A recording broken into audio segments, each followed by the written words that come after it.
Doctor اسرار کا بھی وہ ان پہ بھی بڑا وہ ہوا تھا نا، شیعہ لوگوں نے بڑا وہ کیا تھا مسئلہ، جب انہوں نے وہ سورہ نساء کی میرا خیال سے تفسیر میں انہوں شراب نے کے بارے میں بتا رہے، لیکن جب جی شراب حرام نہیں جی تھی تو ایک گھر میں جمع ہوئے، وہاں حضرت علی رضی اللہ عنہ کا امامت کے لیے آگے کیا،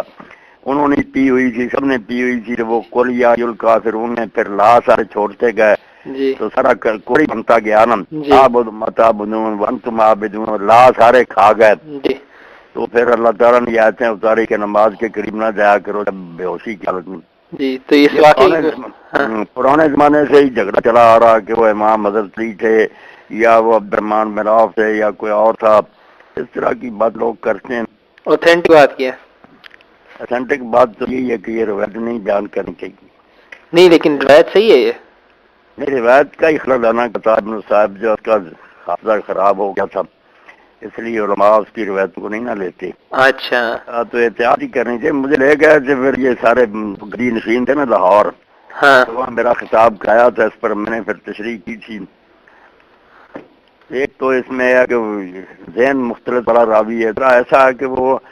حضرت علی سے بغض ہی رکھتا تھا۔ اس نے بخاری شریف میں بھی آتا ہے نا، ایک حضرت علی کے حامی سے کہا کہ تجھے پتا ہے جس کو تو مانتا تیرا صاحب کا کہ جس کا تو حامی علی، اس نے اتنے خون جو بہائے کس بنیاد پر بہائے؟ اس نے سنیا تھا حضور سے کہ جو بدر والے ہیں اللہ نے ان کے گناہ معاف کر دیے، اس لیے وہ دلیر ہو گئے، اتنے لاکھوں مسلمان مار دیے۔ یہ صحیح بخاری میں۔ اس لیے ایسے ناسبی راوی جو دشمن سے حضرت علی کے اور کہتے تھے اس نے ناک خون بہائے ہیں، انہوں نے اگر ایسی باتیں بنتی تو خاص پھر احتیاط کرنی چاہیے نا انہیں قبول کرنے۔ جب ہم نے اصول بنایا کہ دوسرے صحابہ کے بارے میں اگر کوئی رافضی اور شیعہ راوی بیان کرے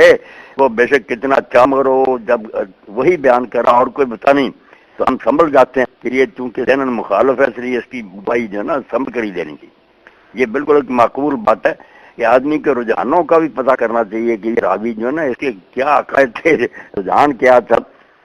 اگر دوسرا بھی کوئی تائید کرتا پھر تو ٹھیک ہے، ورنہ اکیلا ہی یہ سناتا ہے اور بات ہے خطرناک تو وہ کیوں پھر لینی ہے؟ صحیح ہے صحیح ہے۔ جبکہ حضرت علی رضی اللہ عنہ کے بارے میں یہ بھی بات سارے ہم مانتے ہیں کہ وہ چھوٹے ہی رسول اللہ کی گود میں آ گئے تھے، ان کے والد کی مالی حالت نازک تھی، تو ایک بیٹا حضرت عباس نے لے لیا، ایک رسول اللہ نے لے لیا، تو اس لیے جو کہ رسول اللہ کرتے وہی علی کرتے، نہ حضور شراب پیتے تھے نہ وہ پیتے تھے، نہ آپ نے بتوں کو سجا کیا نہ اس نے کیا۔ صحیح ہے کرم اللہ وجہ کہتے ہیں نا کہ اللہ نے اس کے چہرے کو بچا لیا، تو اس نے کفر کے زمانے میں بھی جب دین ابھی نہیں اترا تھا بتوں کو سجدہ نہیں کیا۔ اچھا صحیح ہے۔ نحمدہ ونصلی علی رسولہ الکریم۔